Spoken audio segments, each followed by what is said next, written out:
Welcome to Samba Samba. Enjoy the video. You begin by confirming prerequisites: charge levels, the Insta360 app on your iPhone, and Bluetooth on. Next, power the X4 and set it to Wi-Fi pairing mode so the phone can see it. On your iPhone, open the Insta360 app and follow its device detection prompt.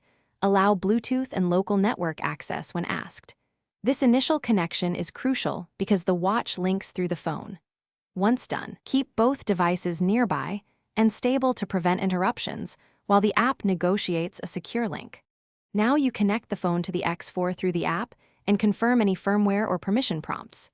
Firmware updates can change control APIs, so install them if offered.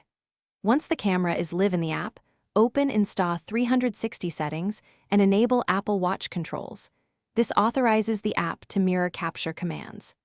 Make sure your Apple Watch is paired to the same iPhone and that the Watch app allows the Insta360 companion. When these links are in place, commands from the watch will route through the phone to the camera reliably. Finish by testing basic actions from the watch. Start and stop video, snap a photo, and preview status.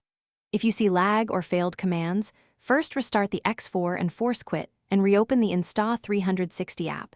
Then reconnect Wi-Fi because transient network issues are the most common cause. If problems persist, verify camera firmware and both iPhone iOS and Watch OS are updated.